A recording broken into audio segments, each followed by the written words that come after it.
সুপ্রিয় viewers, bike blog নয়নের পক্ষ থেকে দেশের এবং সকল প্রবাসী ভাইদেরকে জানাচ্ছি পবিত্র মাহে রমজানের শুভেচ্ছা। আবারও চলে আসছি আপনাদের মাঝে খুব গুরুত্বপূর্ণ একটি ভিডিও নিয়ে। আজকের ভিডিওতে থাকবে আপনার বাইকটি রাইড করার সময় শুধু দুলে, যদি আপনার বাইকটি রাইড করার সময় যদি দুলে, সেক্ষেত্রে আপনি কি করবেন, কোন বিষয়গুলো আপনার চেক করতে হবে। তো চলুন দেখে আসি আজকের এই ভিডিও।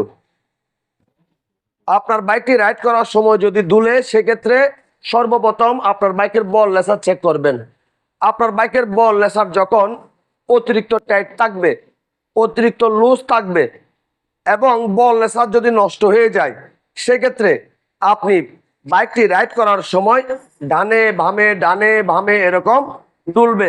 সেক্ষেত্রে আপনাদের কি করতে হবে, বল লেসার অ্যাডজাস্ট করতে হবে, চেক করবেন, দরকার হলে পরিবর্তন করে নেবেন। আপনার বাইকটি রাইড করার সময় ডানে বামে দোলার সমস্যা সমাধান হয়ে যাবে।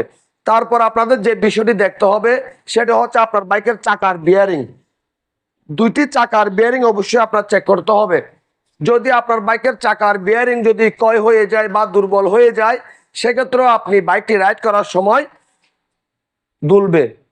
চেক করবেন, দরকার হলে সাথে সাথে আপনার বাইকের চাকার বিয়ারিং পরিবর্তন করে নেবেন।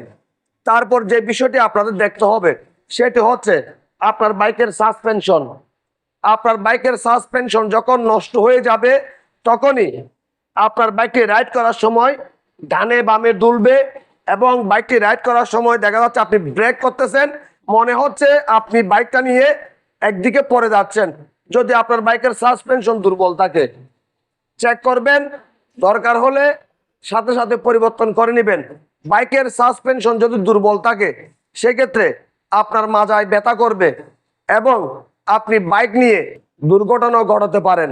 সেজন্য দরকার হলে সাথে সাথে পরিবর্তন করে নেবেন। তারপর আপনার চেক করতে হবে আপনার বাইকের সুইং আর্মের বুশ যদি ক্ষয় হয়ে যায়। আপনার বাইকের সুইং আর্মের বুশ যদি ক্ষয় হয়ে যায়, বাইক রাইড করার সময় দুলবে এবং বাইক নিয়ে দুর্ঘটনাও ঘটাতে পারেন। সেজন্য আপনার বাইকের সুইং আর্মের বুশ চেক করবেন, যদি ক্ষয় হয়ে যায় সাথে সাথে ঠিক করে নেবেন। বাইক চালিয়ে অনেক বেশি মজা পাবেন। একটি বাইক রাইড করার সময় কি কি কারণে দুলে, এই বিষয়গুলি আমি আপনাদের সাথে শেয়ার করছি। আপনাদের যদি আমার আজকের ভিডিও যদি ভালো লেগে থাকে, লাইক করবেন, কমেন্ট করবেন এবং বেশি বেশি করে শেয়ার করে দিবেন। আর আমাদের এই ছোট্ট পরিবারটি সামনের দিকে এগিয়ে যাওয়ার জন্য সুযোগ করে দিবেন। সবাইকে অনেক অনেক ধন্যবাদ জানিয়ে আজকের মতো বিদায় নিলাম।